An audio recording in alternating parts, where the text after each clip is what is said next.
Well, welcome everyone. Thank you for joining us today. And we really wish this teaching session will be a good medium to share your thoughts, your experience, so we can learn from each other. We have a very good, pardon me, we have a very good teaching session today, which is going to be presented by Elena Bitrian. Who works at Bascom Palmer Eye Institute, and there's also Gurjeet Jutley from the Oxford Eye Hospital. Yeah, I leave the word to them if they would like to start. Okay, thank you very much, Maria, for the introduction, and thank you everyone for coming and making the effort to learn with us today. So essentially, we all have some experience about tube surgery, and tube surgery can be a fantastic medium to control pressure and prevent the propagation of disease.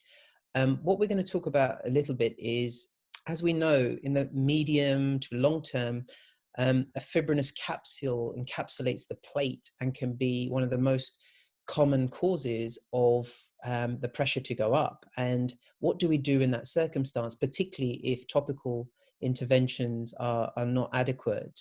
And that's the basis of today's talk, and something that I'm really looking forward to learning. Just as a mode of introduction, I'm just going to show a few videos of different parts of tube surgery. So essentially, the first thing to do is identify muscles and hook them adequately. So in order to ensure that the plate is not impinging on the muscles, which can lead to, of course, restrictive myopathies in the post-operative period.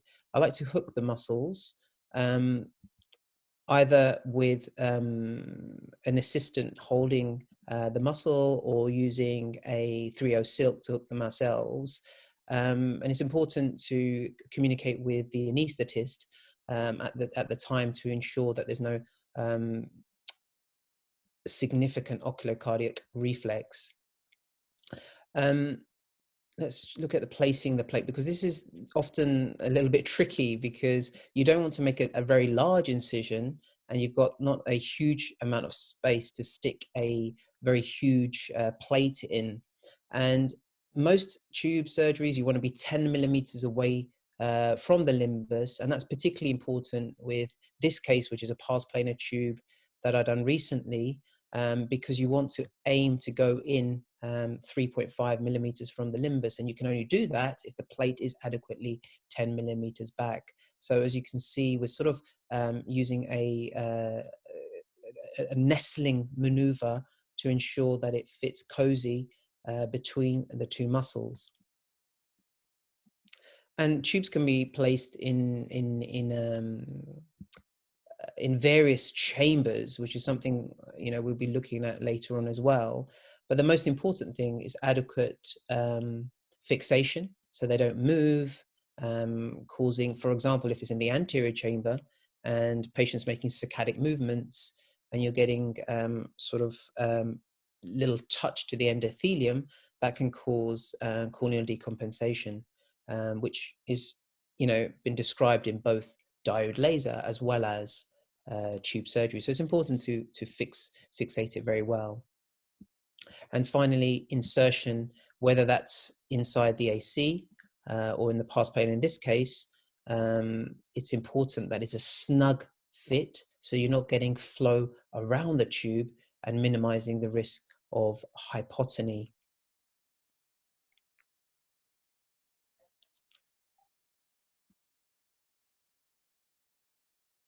And there we go. It's always a satisfying thing when it pops in. So I'm just going to stop sharing my screen just there. And Elena, if you don't mind sharing yours, let's see if it's working. I can see your screen. Can everyone see Elena? Maria, can you see Elena's screen? Yeah. So not mine. So I'm going to hand over to Elena and say muchísimas gracias por estar con nosotros hoy. Vamos a aprender el tema muy importante para los médicos. Tengo el placer de introducir a mi colega maravillosa, nuestra Elena Bitrian de Miami. Elena. I am impressed. That's amazing. And a Spanish accent from Spain. So that's really, really good. Very good. Thank you so much. It's a pleasure to be here just to talk about this topic, which is a little bit not controversial, but everyone has a little approach to what to do when a tube is not working enough and we need to go further in treatment, advanced treatment. So we're going to present the different options we have, why do we do it, and then we're going to discuss the pros and cons of all of them. Right, so I don't have any financial disclosures. So for glaucoma treatment, we have different stages. We do usually start with medications and SLT. That's our first stage. Usually we when we have to move forward, we offer very often mix, not in all the cases, but we often different types of mix with or without cataract surgery at the same time of surgery. And that is something that in the last decade has boomed quite a bit. And glaucoma surgeons nowadays are very proficient cataract surgeons, and we have to be very comfortable at the angle for those procedures. So in many patients will offer this procedure before advancing to another one. But often mix is not enough and we have to move ahead, and then we offer, most surgeons offer a filtering a trabeculectomy or a deep sclerectomy. And in a stage more advanced, some people often then the tube shunts. This sequence of treatments doesn't always have this, is not the sequence itself. Sometimes we just jump to the tube shunt before, but sometimes we reserve them for the later stages. We don't offer as first treatment. So there's studies like the tube versus trab study that show that long-term, this is a publication from 2012 in Current Opinion of Ophthalmology, and at 5 years follow-up, the rate of failure was higher in trabeculectomy group than in the tube shunt group. So some surgeons jump faster to the tube shunt. Some surgeons don't even do trabeculectomies because they don't feel comfortable, but it is very surgeon dependent. So many surgeons have excellent results with trabeculectomy. So once we have the tube shunt, this patient probably, it's very likely that has had other procedures before. So we ideally would like a glaucoma surgery that we do once and the patient is good forever. It doesn't have to go back to OR, because surgery gives anxiety to the patient, gives anxiety to the surgeon sometimes if it's progressing and we need to do more things. But the reality is glaucoma is almost like a chess game. You do a move, but you have to think ahead. If this doesn't work, this is the next thing I would do. And that's how we plan it and we work. So when we have a tube already on the eye and it's not enough, we have to lower the pressure further. So what things we could do? I think basically we can do three things. One is to add eye drops. We have the tube that is already in the eye doing as much as it can. And it's okay if we complement adding some of the eye drops, either one eye drop or a combination. That's the easiest. And most patients is what they do prefer. But another option is also to do SLT at this stage. So we saw that sequence of treatments, we put SLT at the very, very beginning. But once we do have a filtering surgery in the eye, it is okay to repeat SLT, especially if it has never been done, or if it was done in the past and had some reduction in pressure. So it's good to try. There's no contraindication at all and can be done. Elena, could you comment on when's a good time to take out the occluding suture in the tube, and whether you put a vicryl tie around the tube, or would you rather put a proline tie and be in a position to laser it? Perfect. Excellent question. So as we said, in glaucoma, we do things differently. So that's good that you comment on that, because we definitely, on barbells, we always have to occlude it, obviously. And the suture that we use to occlude, I do use an ATO braided vicryl to occlude it. And with this, usually my tubes open up around week 7. That's what it opens up. Other surgeons like it with something different. And I always do dissolvable. I do not use a ripcord. So the ripcord is a proline filament that is put in the, or any kind of dissolving filament that is put on the lumen of the tube. So I routinely do not put this. I only put it in cases that I don't want to open up and lower, like when it opens up that it lowers too much, so there's something partially occluding the tube. Or sometimes when the opposite, sometimes when I think someone will need me to open the suture, and I can pull the ripcord before, but I don't routinely do the ripcord. And I know a lot of institutions do that. They put the ripcord right away. So to me, I just ligate it, and I do 3 fenestrations with my bicryl suture. So I don't do ripcord routinely. If I have a patient that it's like 5 weeks out, and I think the capsule is mature, and I'm like, oh my goodness, I wish the pressure was lower, I wish it was open. What I do is I laser that bicryl. So I actually laser the bicryl on the sclera. If the patient is cooperative, which, and adults, you can do that. So that. Maria, go. May I ask, do you use the same procedure for children, or do you? Yes, good question. So the suture, I do use the same ligating suture. In children's, I do something different. Like I open, my incision is not at the limbus. I want the sutures hidden away. So my conjunctival suture is gonna be 6 millimeters from the limbus, but my ligature, it is the same. The only thing I do different is if the patient, I'm afraid that is gonna go too low, or is a Stutz-Weber kid, I will not do fenestrations, or I will do one, depends on the case and how much risk I think we have. So I would still do barbells. I love barbells, but I would tie the tube with my atobicryl, but I would not fenestrate, or I would do one. I would be very, very cautious. So one question is, you said that you'd laser the vicryl, presumably. So could you just comment on, often we put a tutoplast or a scleral patch above the tube. So in order for us to see the vicryl, it should be proximal to the limbus where the occlusion is. Is that correct? I do tie the tube 8 to 10 millimeters from the limbus, and my suture, my ligature is actually almost at the plate. And that's how I do it. So I have the patient look really, really low, like down, and so it exposes. I use a Blumenthal lens, and I just position it on the suture and then laser the vicryl. Sometimes Fantastic. It takes several shots. But yes. And some patients are not cooperative at all, and some patients are still tender from surgery, and it doesn't work as well as you would like. So that's but usually by the time I would do this, I would never ever do it before week 3 of surgery, and usually like doing it around week 5. And then around week 7, it's already open. But usually if my pressure is high, I do give eye drops, all the eye drops that the patient can tolerate to lower the pressure. I would also give Diamox, and then after week 5, then I decide to do this, and just like laser it, yeah. Yes.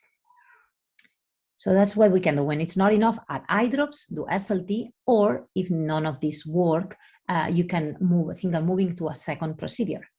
But before you move to a second procedure, it's very important to make sure that tube number 1, the first tube we have, is it working? Is it doing all it can do? And how we evaluate on clinic, on the slit lamp, the existing tube. So this is a photo of a patient looking down. So that would be similar to when we do you can see my pointer right here. So here we have a barbell, and you see the anterior reach of the barbell. Here we see one of the eyelets and another of the eyelets.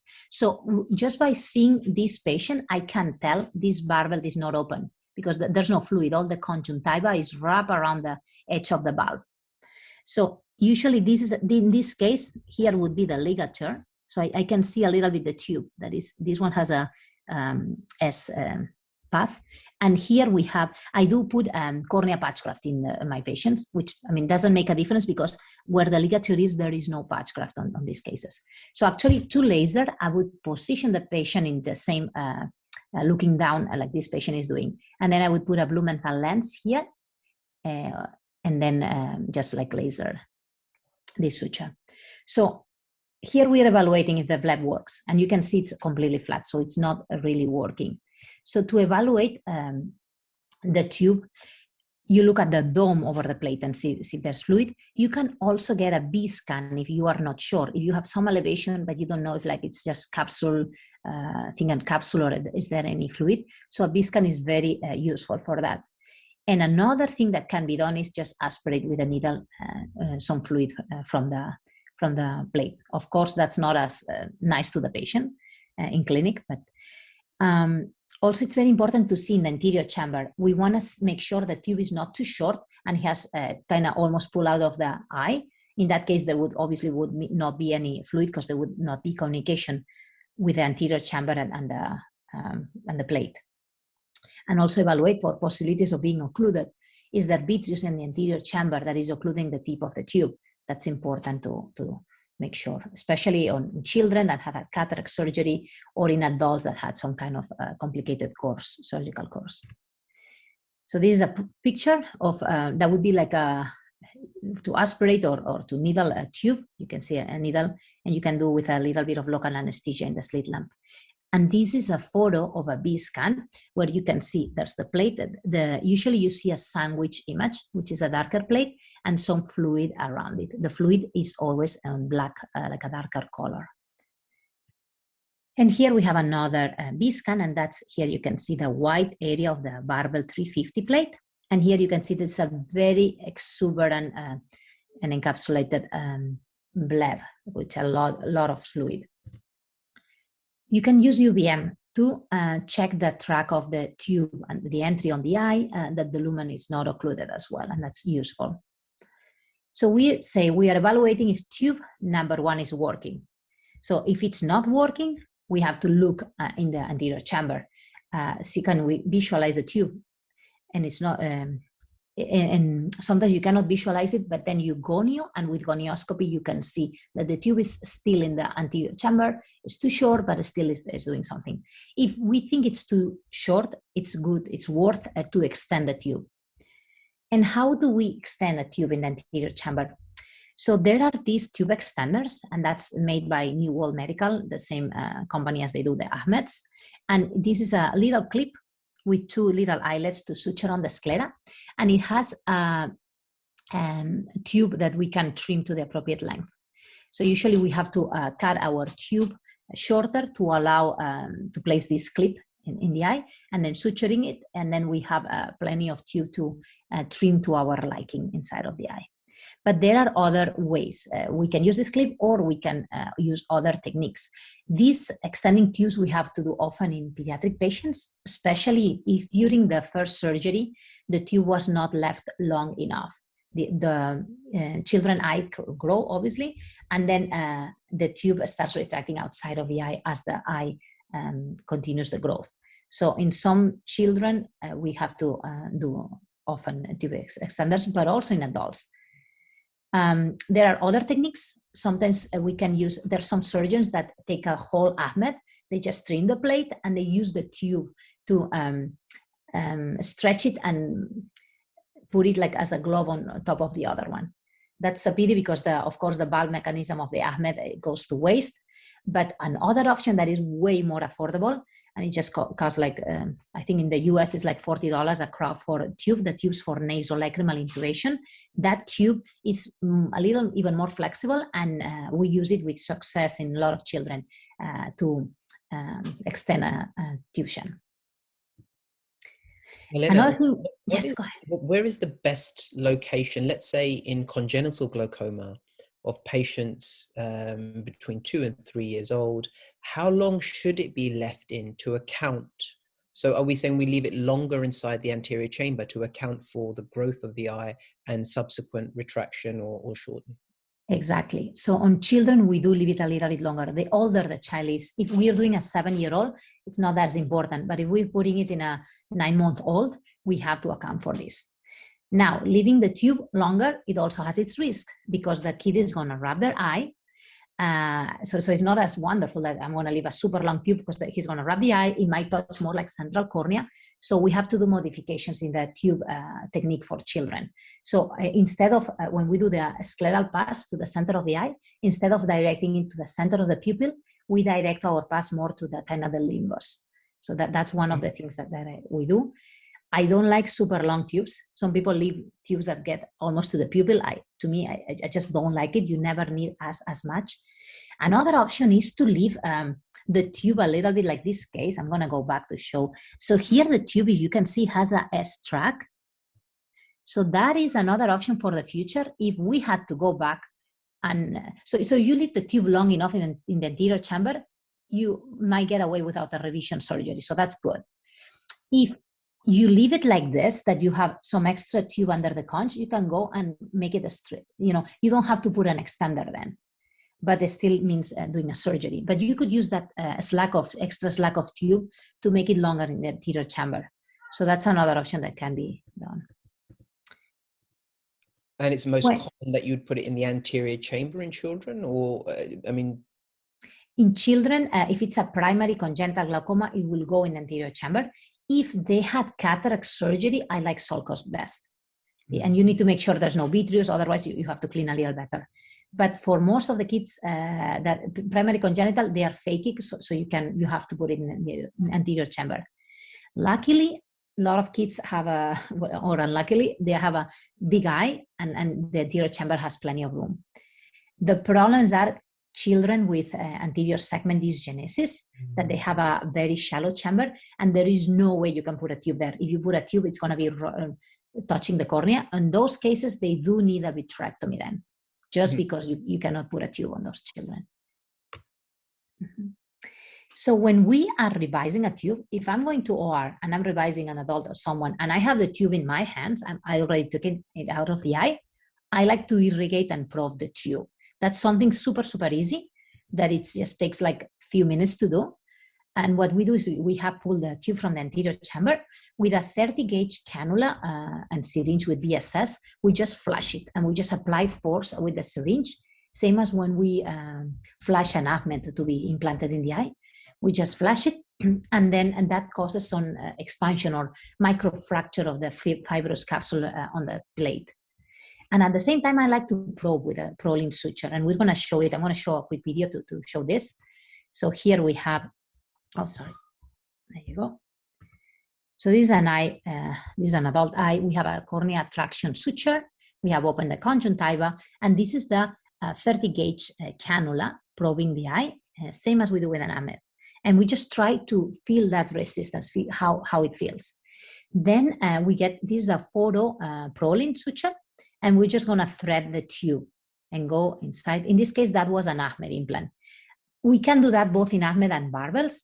Ahmed shunts, I believe, sometimes they take to, I don't know if it's some fibrosis around the valves, but I think this is, it's really worth doing, especially in Ahmeds. I do it in both, because since I have the tube there, it just takes me extra few minutes, but we just go pulling and try to get inside of the capsular area and feel the resistance.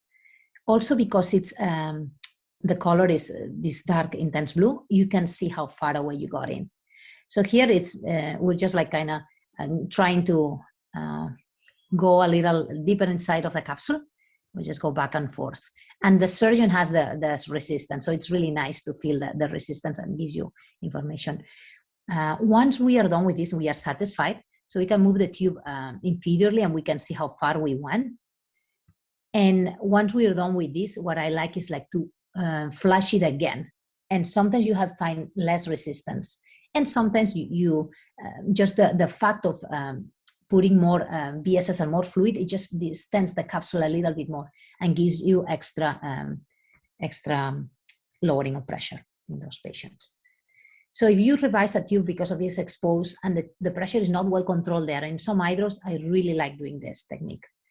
That requires obviously opening the conjunctiva, but there's other techniques, and this is another patient we did. For this patient, had a symptomatic cataract, was on some hydros, the pressure was not well controlled, so we did a cataract extraction, we did implant and hydros, and then we did this revision of the shunt, but just internally. So what we do is just with a paracentesis blade, so we have the tube here superotemporally, we're sitting temporally, same position as for the cataract surgery. We just go 180 degrees from the tube insertion with a paracentesis blade. The eye is filled with viscoelastic. So then we just put, this is the same suture, the photo Prolene, and we just thread it inside of the eye. This is the trickier part, I guess, because you have to just aim. It's like aiming a target, and just thread the tube and just continue to advance it posteriorly. Then you can flush, and to flush a cannula, it's hard, it's difficult because of the curvature. So in order to use the same incision, I do like using a 30 gauge needle. And obviously I have a pseudophakic patient, the eye full of viscoelastic, and then we just like flush it this way. So that's another way of doing it with minimum incisions, just with a paracentesis. So Elena, I must confess, I've done more of this technique than the former technique you showed. Yes. Just a comment or question is, when would you consider doing that technique, particularly, let's say, at the time of cataract surgery, in a patient who's controlled with topical treatment? So pressure is, let's say, 15 on dual therapy. You're going to do a cataract anyway. Would you consider flushing it then at that time, or would you leave alone? If it's controlled and I'm happy with the pressure, I probably wouldn't touch it. If I know it needs something else, but it doesn't, it's not that I need something really, really big, then I would do this. So it's when it's a little addition. I don't do it routinely, you know.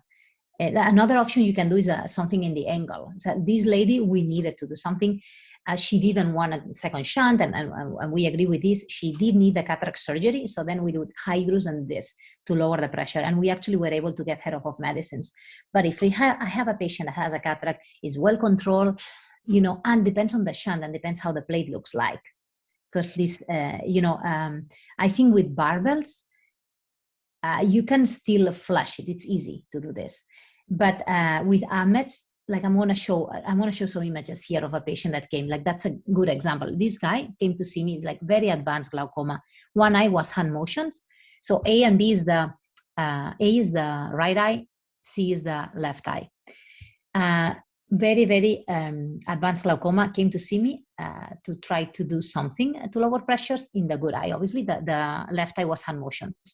We did a Bascom. He had AMETs placed several years ago. And this is an AMET placement. So it's the plate, there's zero fluid, nothing at all.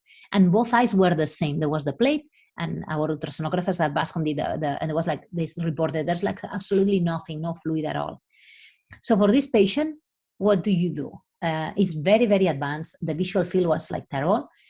Some people, when we put a second shunt, they lose vision. Still, we have to do something because he was not at all. He was in the low 20s, and he had to. His goal pressure is like low teens. So he was already pseudophakic, and we thought like, okay. So in this case, I was like, okay, let's do we did a micropulse, an external laser to be the minimum invasive. Well, let's see how it goes. But the other eye that was hand motion came to see me, and he had a tube exposure. So because of the tube exposure, I did open the conjunctiva. I had to revise that. And I was like, you know what? I am here. I'm going to do the flushing and the probing. And that's what I did for him because I had it and I had like the video I just showed. So to my surprise, the first eye that I did the micropulse, it didn't do much, actually didn't really work for him. But the other eye, like he came with this bleb on D that you can see. And the pressure was like so nice. It was 11, you know, it lowered. And my goal was just to protect him from infection and cover the shunt.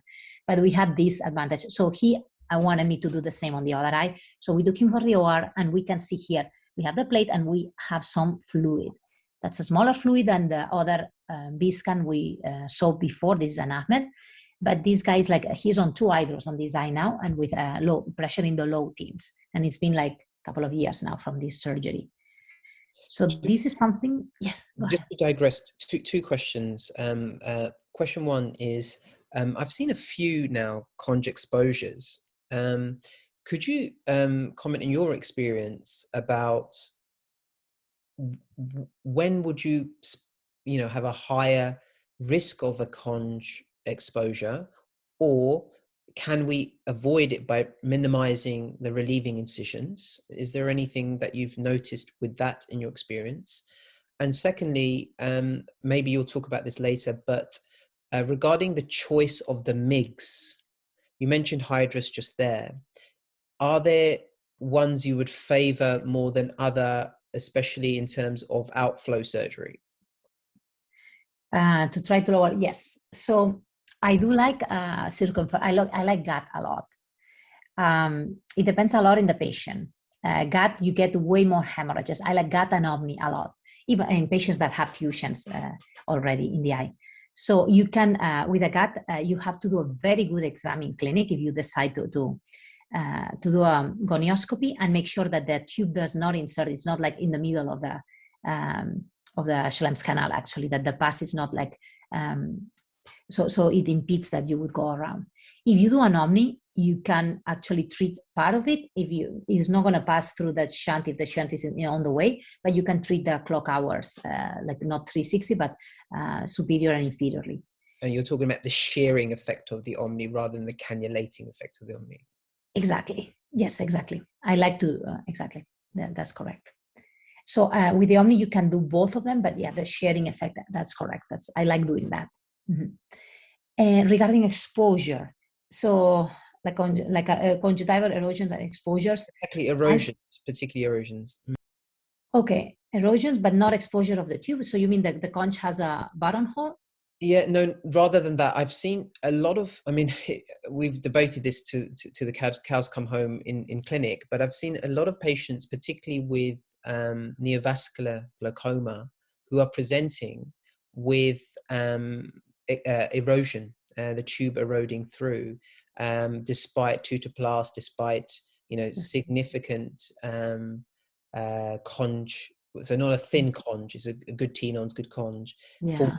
Subsequently, we've had to do at least 2 in the last 2 or 3 months with the AMG graft. So I think first, when you do the first tube, to prevent this, the things we can do, because a lot of times this patient that has more risk factors for erosion, but the thing that the surgeon can do is first is put the tube as posterior as you can. Like the patient you just showed the video on pars plana has way less risk of exposure than someone that has a tube in the anterior chamber. So can you put the tube in sulcus? So that helps a little bit. Also, some people, when we do the insertion, they do a little bit of tunnelization. Some people like the tunnel, some people don't, and just go straight in the anterior chamber. But it is nice that the tube has a flat profile. So it doesn't have like a little elevated area close to the limbus, so it's flatter. And that can be achieved by the surgeon by putting a suture, that flattens against the sclera, close to the insertion site. So it's a little flatter.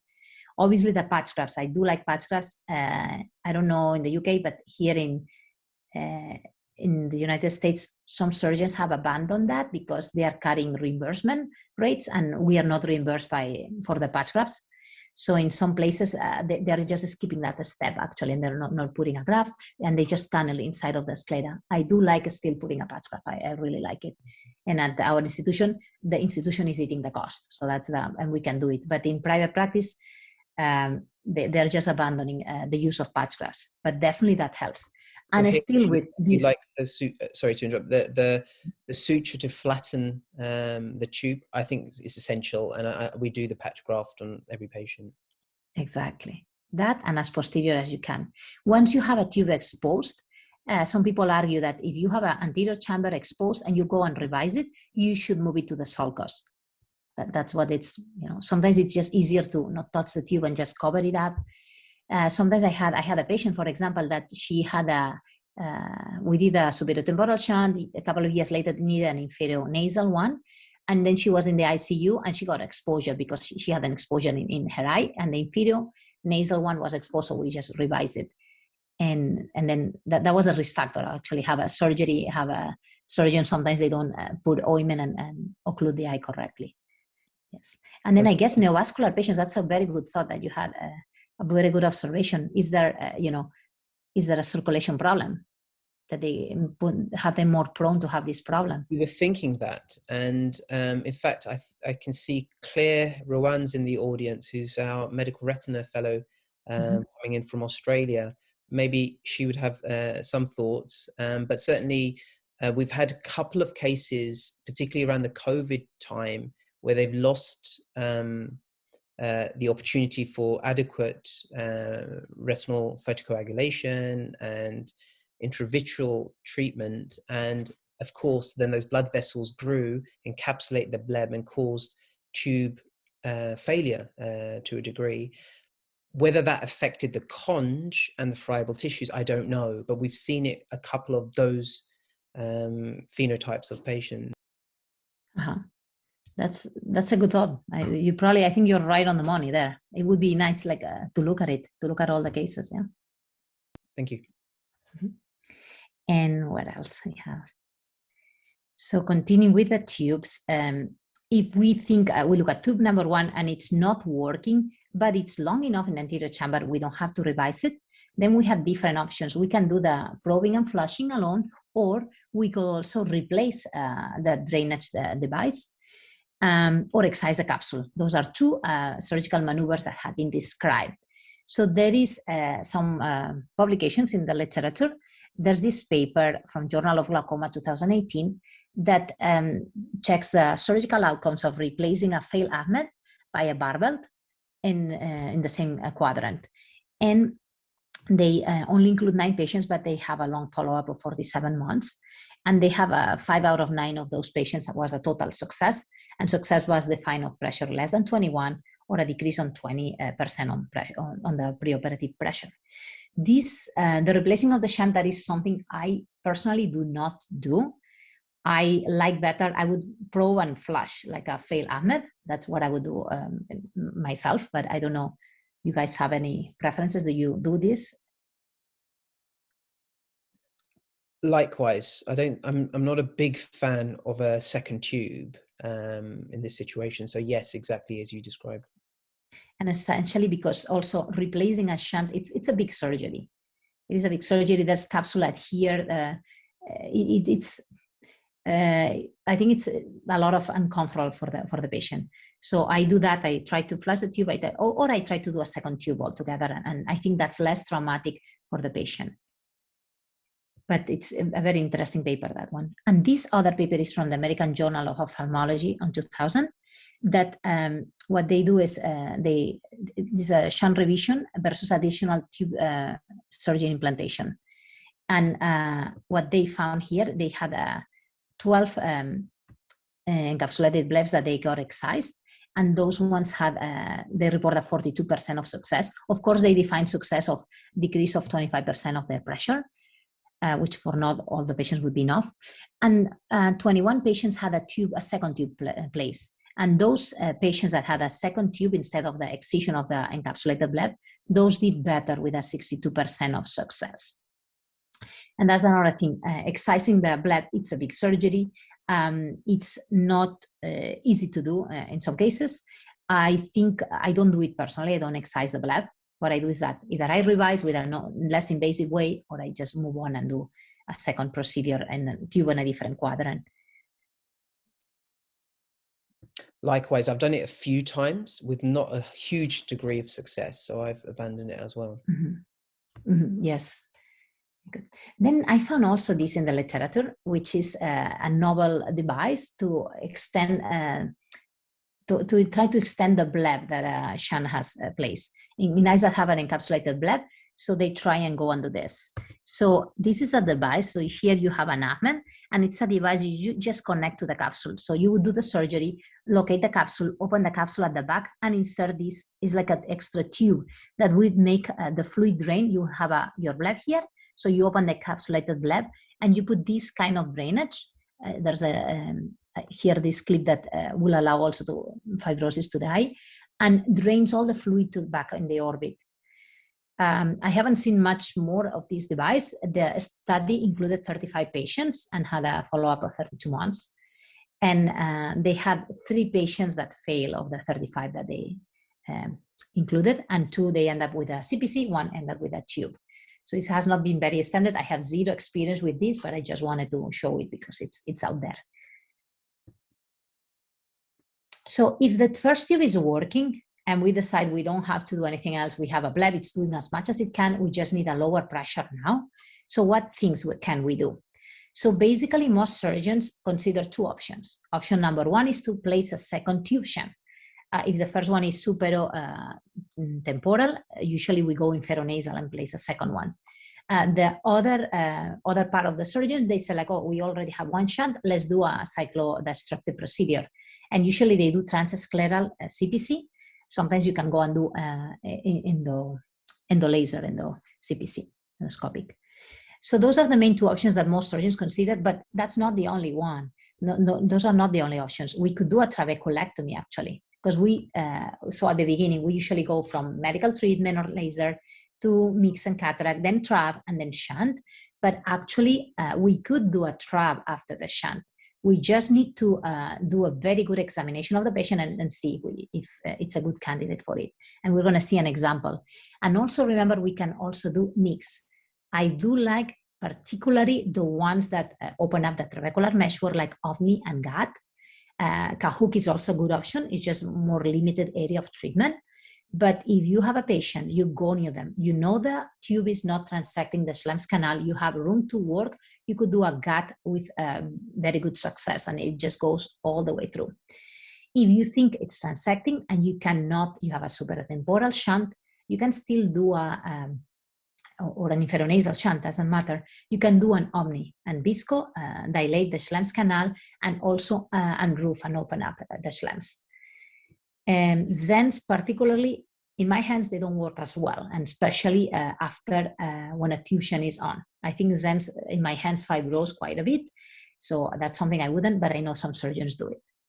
Elena, just a couple of one point and a couple of questions. So regarding the second tube shunt, one of the reasons we don't do so much surgery inferiorly is because of risk of infection, exposure, so hence why we do superior surgery.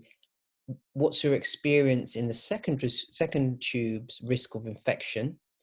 It still, despite the TVT study, in the UK generally, unless you've got secondary glaucoma, or we tend to start, if the phenotype is correct, with a trabeculectomy and then move on to tubes if they fail or whatever. So are we saying that the tube that you've done and then you put a trab probably nasally, are those patients who actually have POAG and no other risk factors such as, you know, previous vitrectomies or something like that? And finally, I think, so those are the two questions.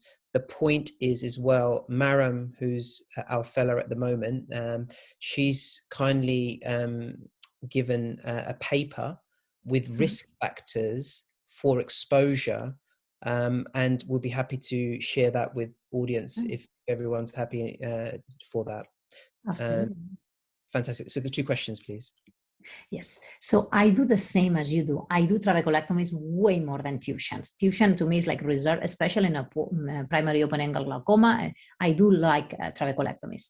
Some other places in the US, they don't, and they just do the tube shunt. I think a trabeculectomy is more like an art than a tube shunt. Like anyone can do a tube, I guess. But a trab, it's more like that. So it doesn't scar, you just have, you know, and it's a beautiful surgery. I do prefer trabeculectomies, but there are some patients that like uveitis, glaucoma, patients that had with prior retina surgery. Sometimes I still do a trab, sometimes I do a shunt, depends on the patient. And those are the patients that I refer to. Having tubes inferonasally, unfortunately on children, we have quite a few that need a second tube inferonasally. Yes, they can get exposed. Like the lady I saw that I mentioned, a lady that I did a tube shunt surgery and then had open heart surgery and they left the eye. So the tube exposed was the inferonasal because obviously the eye is a little open. So that's the one that is going to expose faster. But if we don't have any other option, we have to do it. I think overall they do well. In my hands, I never look at my numbers personally, but I do have the feeling that yes, they expose a bit more than the other one. So it's very super important, the measures we talked before of suturing flat to the sclera, covering the tube well with a patch graft. And I do like clear cornea, especially on the inferonasal ones because of cosmetic reasons. Like patients hate it if they see like a white dot of the scleral patch graft there. Some people argue, and it's true, sclera, donor sclera, it's probably more resistant to exposure. But to me, like the cosmesis of looking yourself and in the mirror and seeing something white, I do cornea. I think it's worth more for the patient. That's what I would like to do for myself. Yes. Elena, may I ask you? Well, I think you've partially answered the question, but Mara would like to ask, why do you prefer the tube inferonasally rather than inferotemporally? Is it because the orbit is tighter, or is it just because of the cosmesis? And adding that, I have another question. In children, when you have to place a second tube, do you still prefer to place the second one inferiorly instead of, for example, supranasally? Or which would be your... Awesome questions. Awesome questions. Supranasally, I always avoid, always, because that's the worst quadrant to give diplopia. So that's the one, they're tighter with the muscles and the anatomy. So the preferred quadrant is supero-temporally, like we always do. The second one is inferonasally, because I do place usually 350 barbells. So if I have a barbell here, I cannot put a barbell inferotemporally. So that's the main reason. There is plenty of room to put it inferonasally, and I mostly put 350s inferonasally. Even in children, there is plenty of room. Not in everyone, but in most of the cases. But yeah, those are great questions. Always avoid, if you have Ahmeds, you can put, you could put everywhere if you wanted to, but supero-temporal is number one, preferred quadrant, inferonasally the second one. My third quadrant would be with an Ahmed. With a barbell, I just cannot do it. I have to go here and I have to go inferiorly, and that's it. And you get two barbells and that's it. With Ahmeds, you could do 3 Ahmeds. I've never placed a tube myself supero-nasally because of the risk of diplopia. Exactly. I've seen some come through from older generations, bare belts, but likewise not put them in myself. Just to say that those questions were from Maram Abdallah, who's working with us in Oxford. Thank you very much, Maram. Nice, thank you. Yeah, good. Good. And I want to share with you, this is a patient of mine. This guy, super intelligent engineer, knew he had quite a bit of glaucoma and wanted to preserve his vision. He had a scleral buckle. Let me see. Yeah, he had a scleral buckle for retina surgery. And then he had a uveitic glaucoma.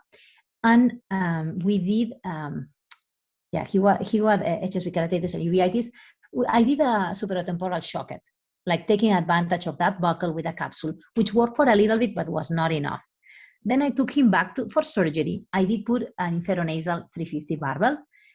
I could have gone inferotemporal in this case, actually. You have that, but I just went inferonasal as I always do.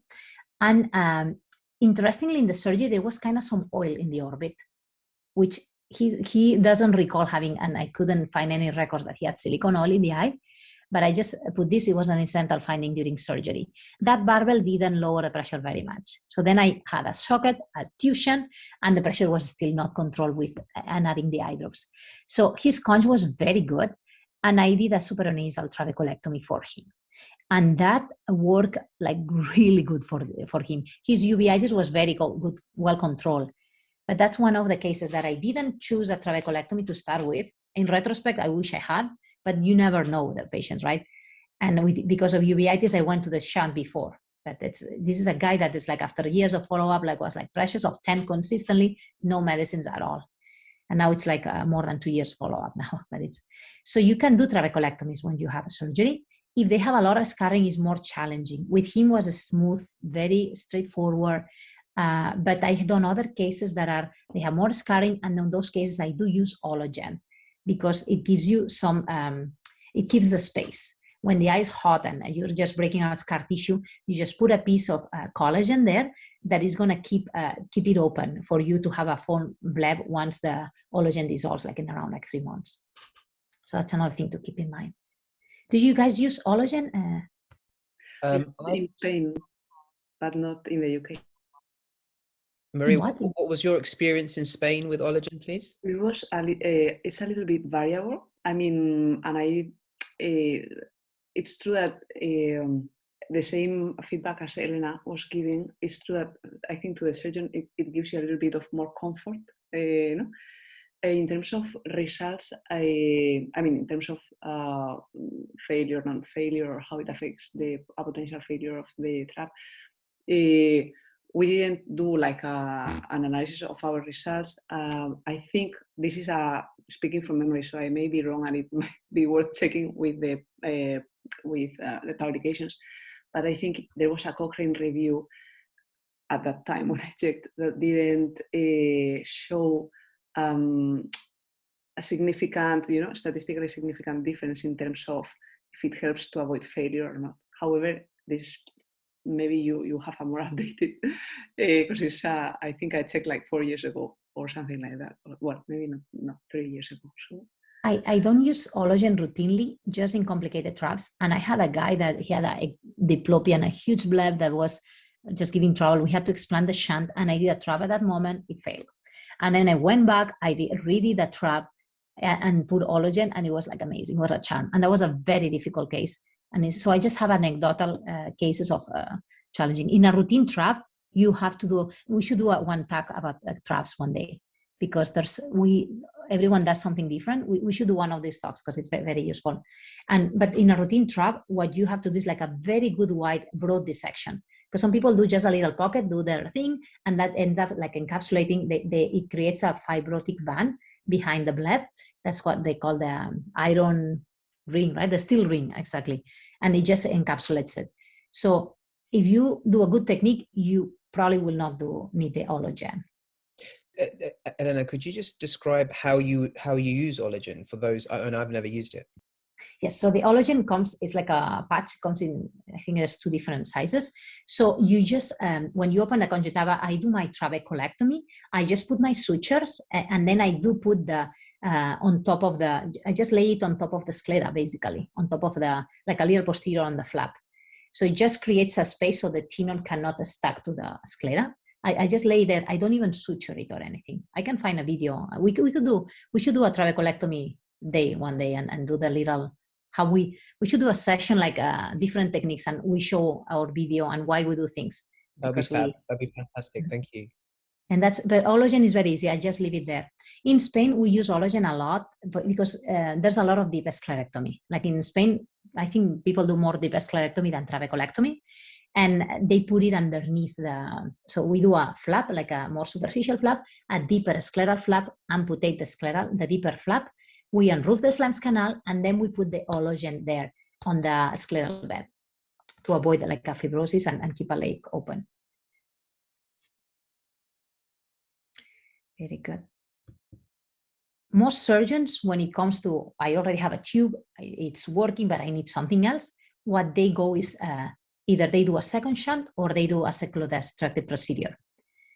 If you place a second shunt, you need to know where you place it. Inferonasal location is the preferred placement for a second shunt.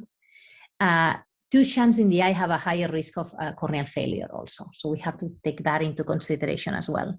And also the risk of exposure of the second shunt when it's inferonasal is higher. So also you have to do the cleanest surgical technique you can, but it's still like warn the patient that if the eye is red and we have this risk and might need to be revised.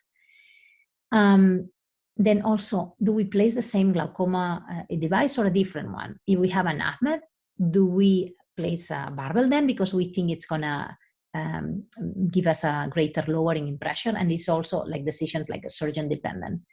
Also, having a second shunt in the eye gives you an increased risk for diplopia. The more shunts, the more hardware around the muscles. So that's something we need to warn the patient about that.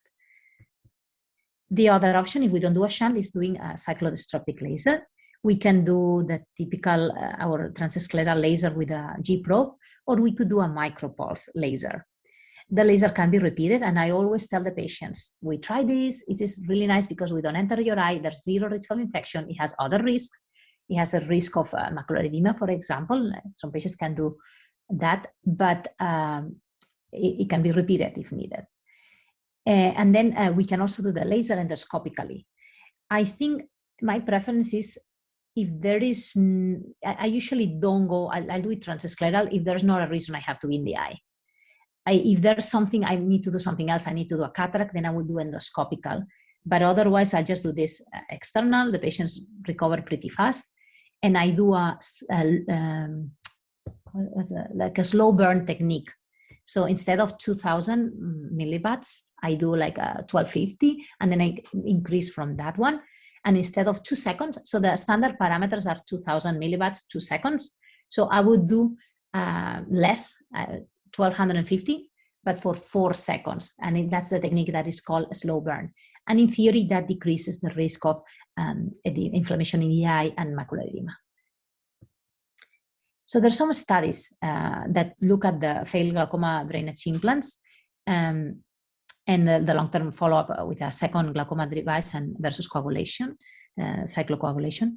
And there were, in this paper from 2015, there were 15 eyes that received a second shunt. And those ones, they had a higher success initially compared to the laser. So they look at 32 patients that had a CPC. So the ones with the tube, they did better initially, but then 60% of those patients needed additional treatment. So initially tubes do better. Long term, people argue that probably like the CPC this showed like less needed for retreatment. So overall in the literature, when we compare treatments, if we did laser after a shunt, the success rate of the published papers go from 67 to 88. And the main complications are hypotony or earlier failure that don't control the pressure enough right after the laser. When we look at the literature of papers that they place a second fusion, the success rate goes from 37 to 86. It's a wide range of variability. And one of the main complications is corneal edema, that the corneas end up in trouble and some of them end up needing a DSEC. When we look at papers that do capsule excision, also huge variability. 75% is pretty good, but other papers like report like as low as 25%. And they are very small studies. It's like very short case series. So we cannot really get general conclusions. And then just to mention, there's the ASSIST trial, which is the AGS sponsor, like the second shunt implant versus transscleral treatment study. So what they did is they enrolled 50 patients and they said like, we're going to do some of these patients, we're going to randomize to barbell and mainly they do barbells 350 or Ahmed FP7. Those are the two shunts that they implant. If there's no room for a 350 in those patients, they did put a 250. And they compare those patients with a bulb, how they do it with patients that receive laser. And they did 3 parameters for laser. They did a 2000 milliwatts during 2 seconds, which is the standard parameters. They did a second group that is like a slower burn, I guess, like 1850 for 3 seconds or 1750 for 4 seconds. So that's a prospective study. 50 patients enrolled. The study is closed. It's going to come out like pretty soon. So in clinicaltrials.gov, you can see some data on the enrollment, but still the paper has to come out. Conclusion. The cases of patients that had a fusion and pressure is not controlled, that's challenging. And there's not a clear thing of what to do because few studies have been done. Most surgeons would consider a CPC versus a tube number 2. But let's keep in mind that some patients will do amazingly well with a trabeculectomy and some patients with angle surgery on probing and flushing of the tube. It's very important to individualize the care per every patient, see what their expectations are, see what's our experience in our hands and how we can help the patients the best, and always weigh the risk and benefits of each technique. And that's all I had. Thank you very much, Elena. We have with us one of our colleagues who is practicing in General Hospital in Lagos, Nigeria, and he would like to ask a question. Yeah, so Absolutely. I'm going to open his microphone, and because he has the courage to, yeah, and it's very awesome. good. I love it. Yeah, to also share his experience and let me see. Hello, Timmy. Hello. Hi, Timmy. Hi, Timmy. Good afternoon. This has been a very interesting discussion so far, and it's been quite insightful. I've learned quite a lot. I would just like to find out, like I posted in the chat box, what has your experience been with tubes in patients with coexisting glaucoma and pathological myopia? Have you had any experience with that, or what has been your experience with that, and what specific procedures or modifications have you made to your techniques with these two coexisting and unique pathologies in mind? I'm interested in that. Thank you. That's an awesome question, because as we say, like myopia and glaucoma, it's hard to diagnose. So it's harder to follow the disc. So that's one thing.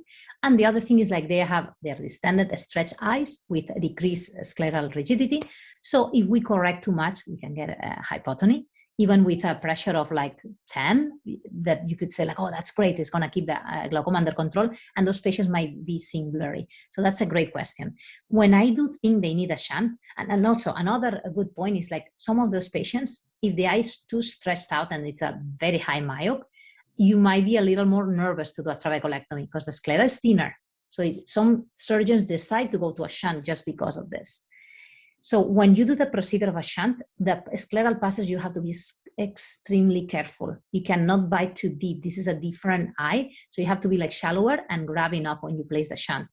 I do shunts on these patients also, but I'm also super, super careful. I also tell them that, I might be a little more nervous. I don't want to end up too low in pressure. I still do barbell 350s, but you have the risk of going a little bit too low. And likewise, if you had a patient in the scenario we're presenting today, we're talking, that has already a shunt, is myope, and they need a little lowering, and then I decide, hey, I'm going to do some of the lowering on angle surgery to lower the pressure a little further. On those cases, as I said, I like GUT. In a patient like this, I wouldn't do a GUT because I don't want to treat. I have a shunt and I'm treating now the whole drainage. If I decide the way I want to go is to treat the angle, I would treat probably with an Omni or like a hook, like treat like part of it, because it's hard to titrate back, like if I go way too low. Exactly. If you go too low, what you can do is then ligate the tube, because of course the angle surgery you cannot undo, but you can ligate the tube with a nylon suture. That's the thing.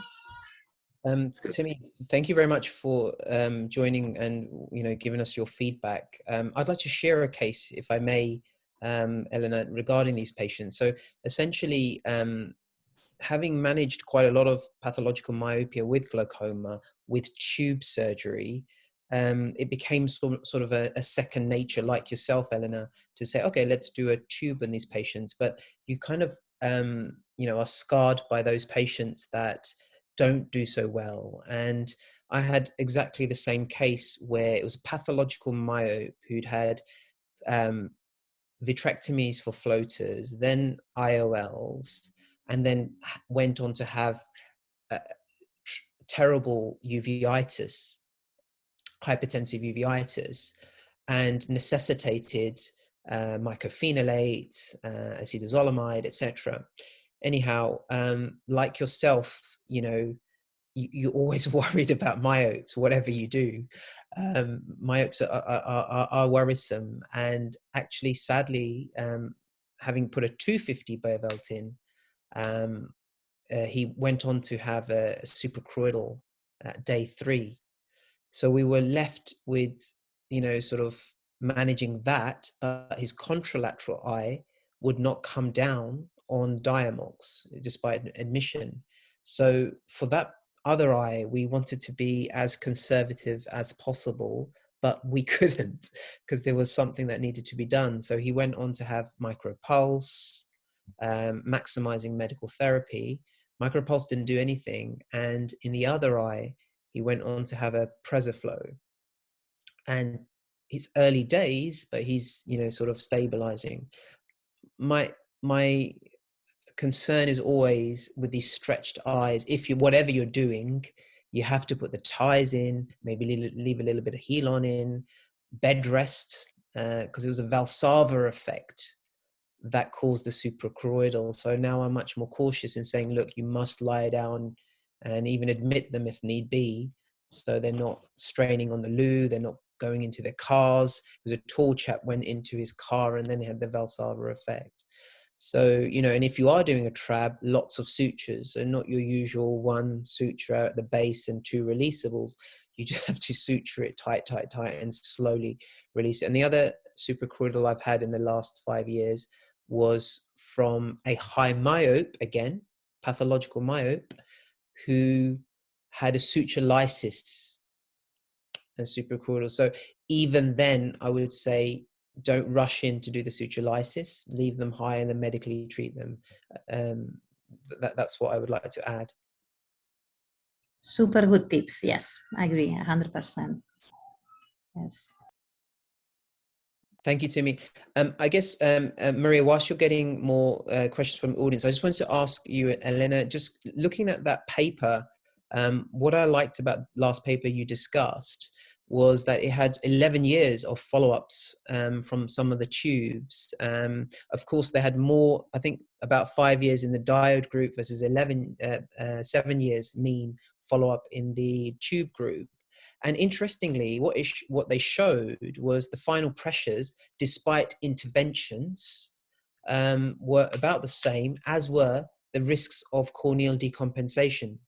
I think it was 22 versus 27%. So my question really is for us who, you know, I do a fair degree of corneal patients in the clinic, and we want to preserve the cornea, the second tube, if you've already got one in the anterior chamber and you've got higher risks of corneal decompensation, are we saying putting the second tube in the sulcus is a better idea? Or because in the paper, they didn't specify, they had both Maltinos and Beervelds, fenestrations, etc. What are your thoughts on that? Absolutely. Sulcus every time you can. Absolutely, yes. Yes. And regarding sulcus, you mentioned just for those patients with anterior segment dysgenesis, vitrectomies, etc. In your pseudophakic patients, do you? I know that Maria, you were involved in a paper recently of putting the tube in the posterior segment. Is that something that should be done more routinely? I would say yes, but also we do have a risk of bleeding, and some patients we have are monocular, so we have to warn them about that, which it seems not a big deal. You see blurry because of the blood, but if the patient is monocular, I had some patients, and it's just so hard. Like if it takes 3 weeks to clear out the hem and it's significant to them, that is something that when we have 2 eyes, it's fine, but otherwise, you know, we have to tell them that's the risk we have, and also individualize every patient. Exactly. But if you could go in the sulcus, so much better. Absolutely, yes.